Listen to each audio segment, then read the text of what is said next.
Okay, so welcome everybody to this little webinar. I promise not to take too much of your time. As I mentioned before, I have titled this little chat or gathering, Illumination of Your Path, or Illuminate Your Path. And I was really inspired to do this because I've been working with a lot of people lately and connecting with a lot of people sort of like online as we're all going through this crazy wild ride that we're in right now. And there seems to be a lot of emotions rising up in people that are confusion, a state of limbo, this feeling of like not really knowing what to do. Some people are really foggy in their minds or feeling unconnected.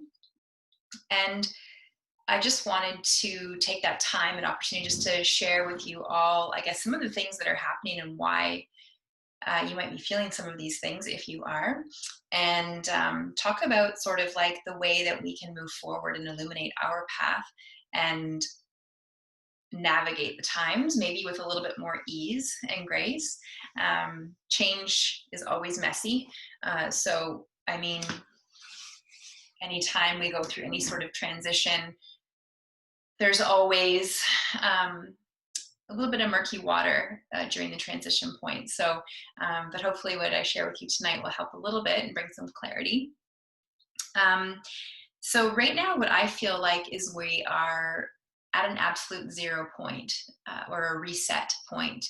It's almost like somebody came down from the heavens and just pressed the reset button, and the whole world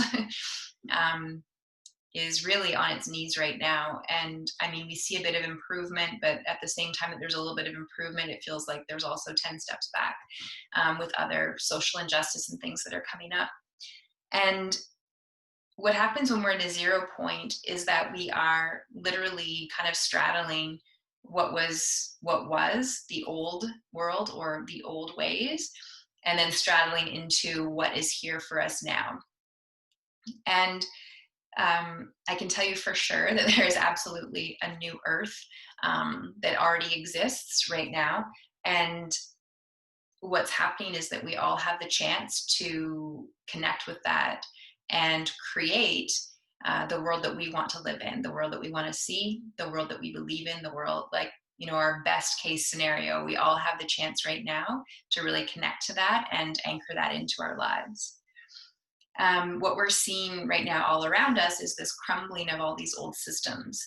And I know I've spoke about patriarchy before to some of you, and certainly I've spoke about it in different writings or things that I've posted or shared. And this patriarchal society and institutions have been around for thousands of years.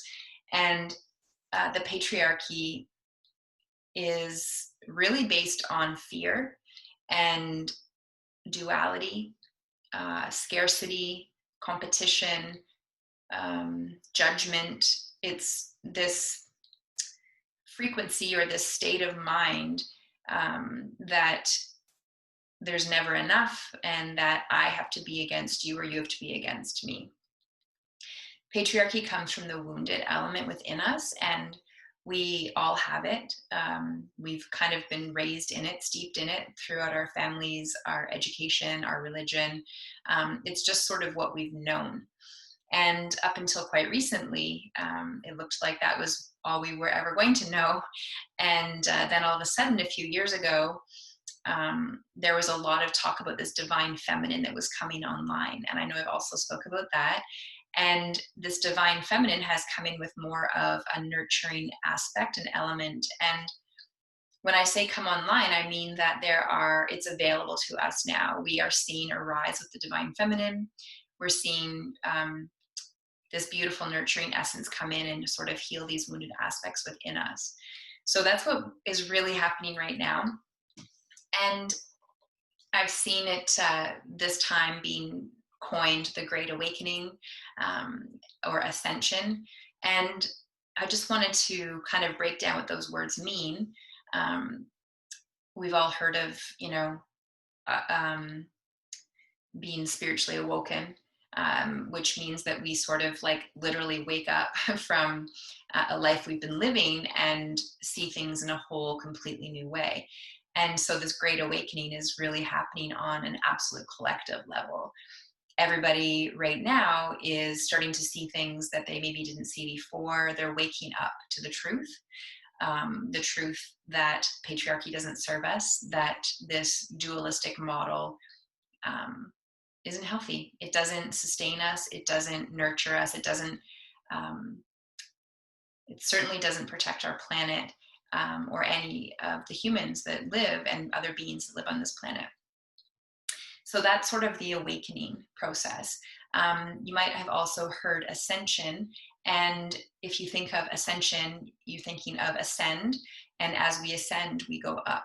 And we all hold vibration and frequency. That's what makes us up. We're an electrical system. Our complete body, right down to the cellular atomic level, is electrical. And that electrical system holds a certain vibration and a certain frequency. And during this ascension process, that frequency is slowly starting to rise up, and we're ascending, or we're going through this ascension process. And when we're in this ascension process and we're lightening up, so to speak, we're raising up our frequency, what happens is all of this dark, murky stuff starts to be released. And we see that all around us. We see that in our society. You may feel it in your homes, within yourself, within any of your relationships. There might be old stuff coming up to be released. It's almost like there's a big flashlight being shone right now on all of this patriarchal, outdated systems and institutions. And it's like this light is being shone to say, okay, that actually doesn't work anymore. That doesn't work anymore. Maybe it never has worked, but now we're at a point in humanity where we're ready to actually make that shift. We're at that 0 point. So we're ready to step out of the old and really create the new. So not only are we going through this ascension and awakening process, but the planet is as well. And there is a measurement of the vibration of the planet, because the planet also has a vibration, and it's called the Schumann resonance. And maybe some of you have heard of it. And the Schumann resonance was discovered in the 50s by Schumann. And it was a way to measure the frequency of the planet, sort of the auric field of the planet, the amount of the magnetic resonance, or how the earth vibrates. And in the 50s, when this Schumann resonance was discovered, it's measured in hertz, and the measurement of the planet was 7.83. And it was 7.83 for 60 years, from the time they discovered this resonance, or the Schumann resonance, until 2012. And 2012 happened, which we all know was sort of like that end of the Mayan calendar, which there was a lot of predictions of like the end of time. Once that 2012 hit, all of a sudden the Earth's Schumann resonance started to spike, and it would fluctuate. It would go up and down. And what this is being linked to is that this is the Earth's ascension as well, that she is also ascending, she's lightening up, and her vibration is elevating. And as she's elevating up, the same thing's happening to the planet, where this big light is being shone on all of the places that do not serve us. So how we treat the earth, how we treat each other. There's a real consciousness that's leaving, that is this like war consciousness, the rape, the scarcity, the injustice. And so while we're going through our own ascension process, the earth is also going through hers. And because we have a symbiotic relationship, what the earth is feeling, we're feeling. This Schumann resonance is thought to be affected by the sun. And maybe you've heard of solar flares. And this is really like the bursting of energy from the sun that has been happening also increasingly since 2012. And these solar flares are flashing into the earth. The resonance, the Schumann resonance is rising, and then we're feeling it, the earth's feeling it. So basically that's why we're all feeling like we don't know what the hell's going on right now, because there's so many different elements and influxes of energy coming from the earth, from us, from the sun. and everything dismantling, that we're all left feeling a little bit um, in limbo and not quite sure how to navigate it. Um, it can be really hard to even just sink into it and articulate what's going on, let alone, learn how to ride all the waves that are coming for us. Excuse me. So, as we're waking up and all these systems are dismantling around us and within us, we're seeing it all over, especially right now, the protests. Um, we have this chance to take our power back, because part of this waking up process is that we are all realizing, we're waking up to the fact that we're sovereign beings, which means that we are our own leaders, that there isn't anybody outside of us that has the answers for us. And I've heard some people say how, like, the guru um, timeline is done now, where we always would look outside of us for this guru to lead us and to show us the way. That time is finished, where we have now become our own sovereign beings, which means we lead ourselves. We lead ourselves through this awakening, through the ascension. It doesn't mean we don't lean on other people, or we don't, um, find inspiration from other people, but it means that we are the ones that we've been waiting for. And as we're taking back this power, we're also realizing that we um, have a certain divinity within our form. And I watched this fascinating documentary on Gaia, and have done a lot of research about something called the God particle. And it's been proven that we all have this God particle in our DNA, which is our direct link to source, whether you want to call source, the universe, or love, or God, whatever your term is, it's all the same. It's this divinity. It's it is what makes up our soul essence, our energy, our energetic body. And so these are the two things that are happening right now, is this sovereignty and then this divinity. And within those two elements, we have all of these people realizing that they can take charge of their own lives, and that the answers they seek are completely within, and they have the answers themselves, which really unplugs them from that dualistic or patriarchal world of feeling like, this power struggle, or somebody is above me, or somebody knows more than me. Yeah, so that's that whole sort of like, um, the elements that we're waking up into. And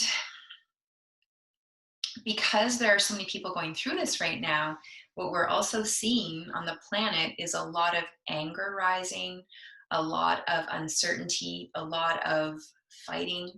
And it's tricky, because even though we feel justified to fight the fight for the good guys, so to speak, that fight mentality, or that hating the hater, or judging the person who has done wrong, that in a very sneaky way puts us back into the dualistic system, where it's us against them, you against me. And that's what's so integral right now, that we don't fall back into that same loop. Even though, and I just want to talk about this from the atrocity that happened with the police killing that man, of course it's wrong. Of course it's unbearable. It's not anything that should ever happen to anyone. But what's happening is a lot of people are, hating the person or people who've committed the crimes. And what this time is really calling us to do is actually to anchor the opposite. So when someone is acting out in this way with such brutality and pain, it's really important for us all to hold that divine essence that we have, and embody unity consciousness, which is the opposite of the duality consciousness.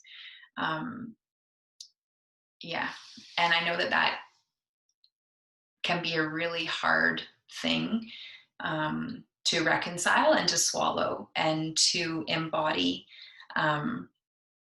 But it's really the only way into this new world, is to honor everybody's journey, even if it's unbearable or despicable to us, and realizing that these people that are causing all these crimes and are, destroying things are coming from such a hurt place themselves. And the answer isn't for us to hurt them back, is basically um, my belief system. So during this time of all this uprising, what's happening is all of these people who are waking up, and it's the time of the light worker, the healer, and the way shower. And because you're all here tonight, that means that is you. That is me. We're all really being called to stand into this anchoring the opposite vibration and standing in our truth and being able to really let go of that dualistic model and just lead by example. Lead by example of how we are in our own lives and become the leaders to ourselves and inspire others just by the way we decide to live our life. Now, just because I'm saying to you that you're a leader, you have to be a leader, doesn't mean that you have to quit your job and get on stage and, preach or minister or do any of those things. It means that you become the leader to yourself and that you take full responsibility for your life and step away from that dualistic model, that victim model, where you are deciding that you want to bring in that unity within you. And then when we bring it into ourselves, this beautiful thing happens with it just ripples out because it's just who we are, and we inspire other people just by being ourselves. Yeah. So I'll talk a little bit about this unity consciousness. So when I said before how important it is to anchor the opposite. So if you think of, for so long, we've had this dualistic society. The opposite of duality is unity. And unity consciousness is also called Christ consciousness. And a lot of people have a difficult time using the term Christ based on different spiritual upbringing or different things from their church growing up. And I just want to say that Christ consciousness is not a person. It's a state of being. It is a vibration and a frequency. And Christ consciousness or unity consciousness is exactly that. It's unity, and what's what I was explaining. It's the unification. It's not judging another. It's holding down love and forgiveness for ourselves and for all others. It allows us to see people for who they really are, even though they may show us different. It's seeing that divine essence within all beings, even though they may be acting quite the opposite. And this consciousness is available to everybody right now. It's really come online absolutely in the past 8 to 10 years. And as I said, it's based on love and forgiveness and seeing the truth in all others and stepping out of judgment as best we can, and really embracing the belief that hurt people. So rather than wanting harm, or justice for another through harm, it brings us into a place of being able to forgive people for what they've done. So this unity consciousness, Christ consciousness, is what we're all being called into right now, and it's all available to us. And it's truly essential to tune into this frequency. And when we anchor this, as I said, we're really able to lead by example, and we're really able to open up to this new world that's upon us right now. And when we think about illuminating our path, to illuminate is to shine on. And the more we shine that light of illumination on ourselves, the more that we connect to our divine essence, to our sovereignty, we illuminate and heal all the parts within that are ready to go. Um, if we think about this patriarchal dualistic world that we've all been raised in, we all carry that within us too. And the more we can anchor the opposite, the more of these outdated beliefs and patterns just are able to resolve and integrate back into who we are. So, what I was thinking is that in order to, connect to this new consciousness, this new earth that's here for us right now, um, there's some pretty integral practices that I just wanted to share with you tonight. And these are practices that are really easy, and it's just something to tune into. And I have a little handout that I'll send, that I'll email you all after, with just this point form of these different techniques or things you can do to really illuminate your path and to really stand into that leadership role, and to be able to assist other people that are also waking up right now. So the very first thing that is integral is grounding. And a lot of people who are on the spiritual path spend a lot of time in the chakras that are sort of from the heart up. And it's really nice up there. It's a very in the sky kind of feeling. It's a very heightened feeling.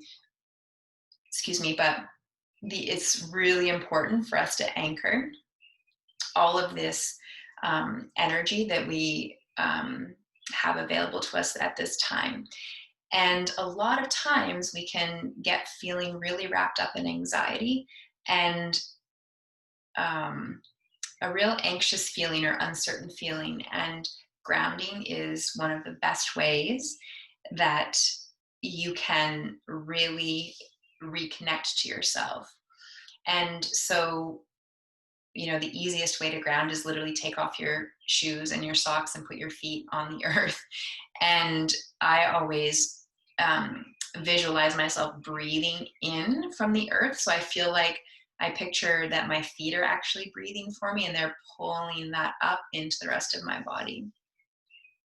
And a part of grounding is our breath as well. Our breath is our biggest ally. Again, anytime there's anxiety, worry, fear, uncertainty, if we just stop and pause and reconnect to our breath, within, even if you took 10 deep breaths, it would make the biggest difference. And, you could go deeper into your breath and, begin to connect to either Kundalini breathing exercises or breath work, anything that really puts you into your body. Really important for breathing. Another great thing for grounding is sea salt. And I add a little bit of sea salt to my water every time I fill up my water bottle or have a glass. I add a pinch of really good quality sea salt to my water. I also make a body scrub with just coconut oil and sea salt, and I'll add my favorite essential oil, and I use that in the shower, or I'll use it just to wash my hands. Salt has a very beautiful grounding effect, and the more we ground right now, the better we're going to feel. There's a lot of really interesting energies that are happening right now out there, especially with the collective in such an uprising. So grounding is key. The second integral thing is to connect within. And this would be considered a meditation practice. And it doesn't have to be a long meditation practice, even 5 to 10 minutes a day, where you find a quiet space.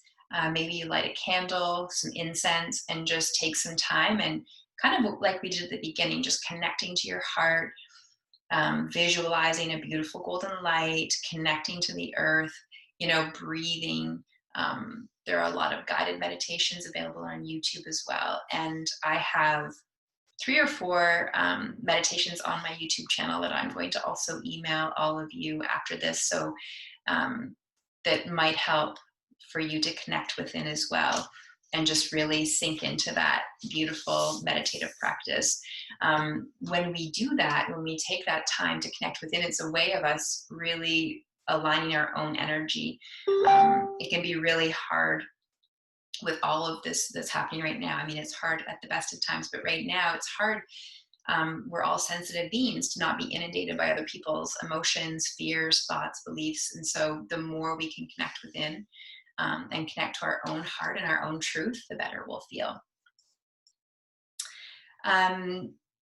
Another really important thing that I've noticed, which is really integral right now, is integrating our emotions. So I'm not sure about all of you, but emotions were never something that I was taught how to handle or even recognize as I was growing up, particularly if they were emotions that weren't happy. And I feel like this is a pretty common theme for a lot of people, that, well, as a collective, we've never really been taught what these emotions mean and what to do with them when they come up. There's a lot of people, and I've been here myself, that have spent a lifetime trying to avoid emotions and avoid feelings. And what I'm realizing more and more over the past few years is that our emotions are here for a reason. They are little red flags that are saying, I need something from you. And particularly right now, at this time on the planet, we have a lot of emotions rising up. We have a lot of different feelings that are coming up to the surface. And it's really important to pay attention to those feelings. And there isn't necessarily a fast fix or cure for emotions that might feel uncomfortable. But the best way that I know how to integrate these emotions is to let yourself feel them. And that can be hard some days and can piss you off some days and make you feel hopeless some days. But the more you allow yourself to feel, the more you are able to bring those emotions in. And I have this teacher that I really, really admire and look up to, and she says that it's like becoming the divine parent to ourselves. So we literally are able to speak all the things to ourselves that we really wish we had have heard when we were younger, or that we wish we would hear now from somebody, if we're feeling sad or lost or lonely or angry. Yeah, and once we connect to the feeling, it's really amazing, because when you connect to the emotion, you let yourself feel it, within about 5 to 10 minutes, before you know it, it just dissipates. It's just sort of gone.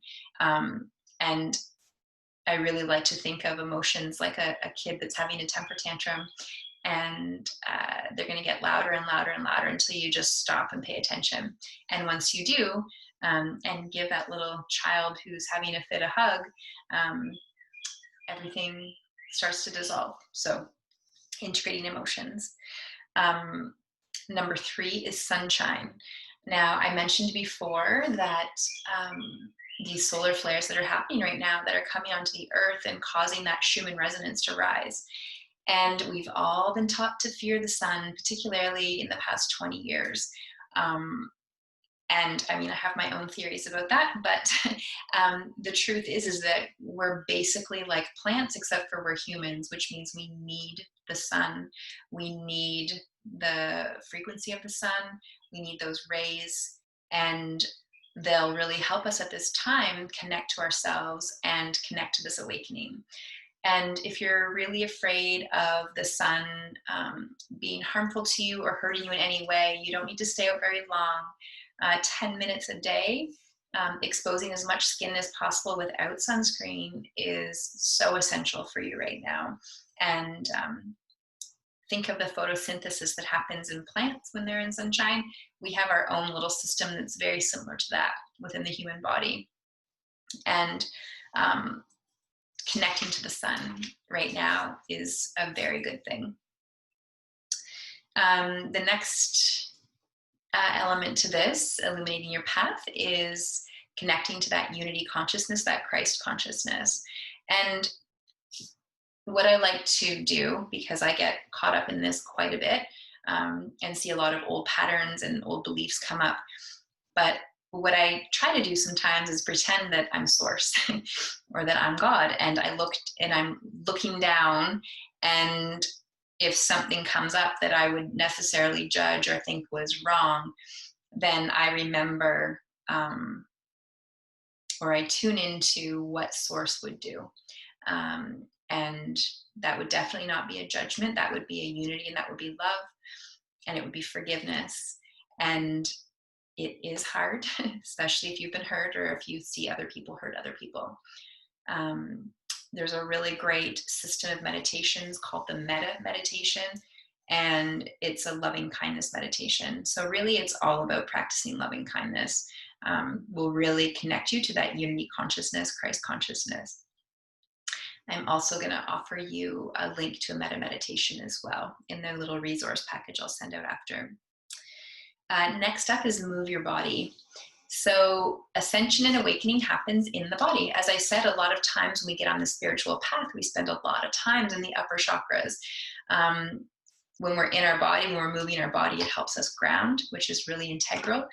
And there's also this element of resistance training. The more we do resistant type exercise, the more we'll see external drama disappear from our life, because we're creating that resistance within us, and in a good way. So moving your body, you could dance, you could jump, running, lifting weights. Yoga is really good too, a really good way to get in your body. But yes, this is a time to fully be in the body and really anchor all that's coming through. The second to last tip is that your wounds are your greatest medicine. So as I said, that I believe that you're all here to lead. Some of you may wonder, well, what am I here to lead, or what am I here to do? And of course, you're here to lead yourself. But when we heal ourselves and we start leading ourselves, what happens is we start to attract other people into our world that we can assist. And what you're going through right now, or what you've been through and survived, is your medicine. Our greatest wounds, the things that we have come through, are the things that we can help others come through. It's almost like we're 6 steps ahead. So people might start coming into your life that are experiencing the same thing that you are right now, any difficulties, any stressful times. And this is a beautiful gift that you can offer somebody, because as you work through different layers within your own self-healing, you're able to help somebody else along the way. And the last piece of the puzzle is to share your voice. This is a time more than ever that we have to speak up for what is right, for the truth, and for healing of all of us, all of humanity, all of the planet, all beings that live on this planet. We're seeing that happen already. People are speaking up, they're protesting, they're taking to the streets, they've had enough, which is beautiful. The element that I think is really important is to make sure all words pass through your heart first, that we're not saying harmful or hurtful things to anybody. If you don't feel like using your voice, your actual speaking voice, then you can write, you could sing, you can share, you can address the things that you feel passionate about, and trust that you're safe to do that. The time is over where we have to be afraid of using our voice and speaking our truth. This is a new era, and we all matter. All of our opinions matter. All of our voices matter. And so as you go through this process, and as you're illuminating your path and healing yourself and coming into your own awakening, it's really important to share, because you just never know who might need to hear your words that day. And sometimes it can be the most simple thing that you say that inspires somebody to do something great too. I like to call it sharing your shine, really tuning into what your shine is and just being willing to share it with whoever wants to listen. No matter what, kind of facing the fear and doing it. So yeah, that's really all I have for tonight. And I thought that right now we could just go to some questions, or comments. If anybody wants to say anything, I'm going to unmute you. You'll have to also unmute yourself, if that's okay. You should all have a prompt to unmute. And wow, there's a really low plane right now. Does anybody else hear that? No. That was weird. I thought I was going to crash into my house. They're after me. So I'm curious to hear from whoever wants to speak. Just let the words flow. And if you have any questions or comments or, yeah. Anyone? I have something to share. I don't necessarily have a question. Sure, is this Liz? Yes, hello. You can hear me? So what randomly, but I guess not random, I did recently is I read all of my old journals. Cool. And I started a journal 30 years ago. Wow. And so I have 30 years of like slightly, you know, not trauma, but, you know, a lot of ranting and raving. And the craziest stuff, I really read it and I burnt it and I let it go.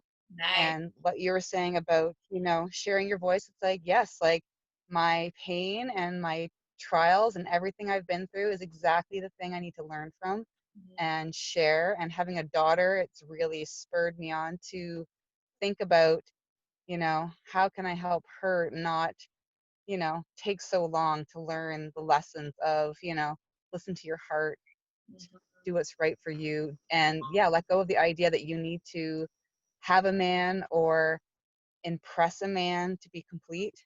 That was big. Yeah, I love that. It's so true.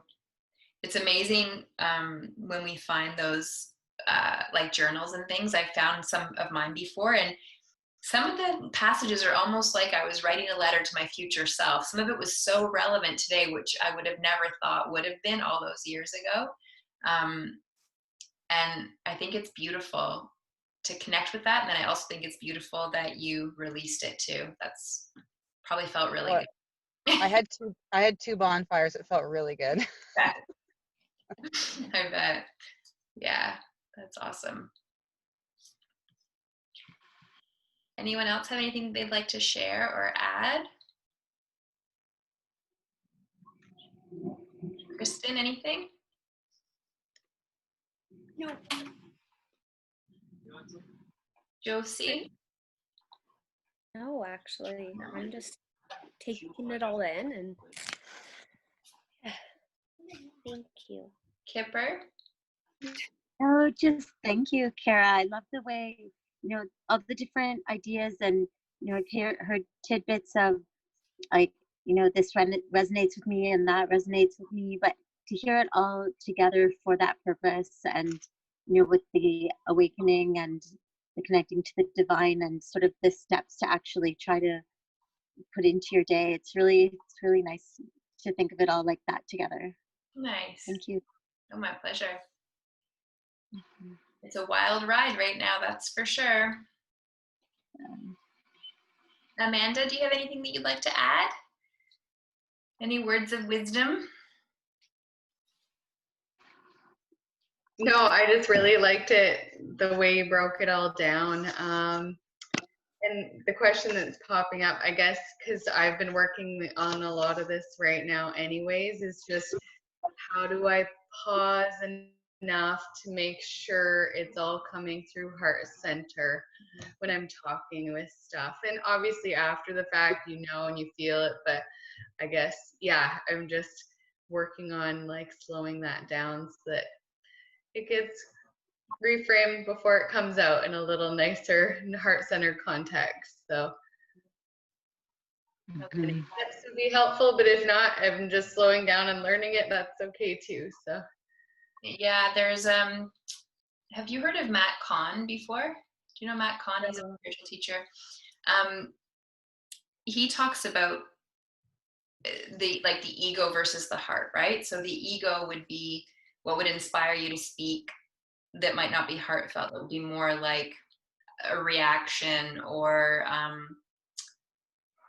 well, yeah, not from the heart.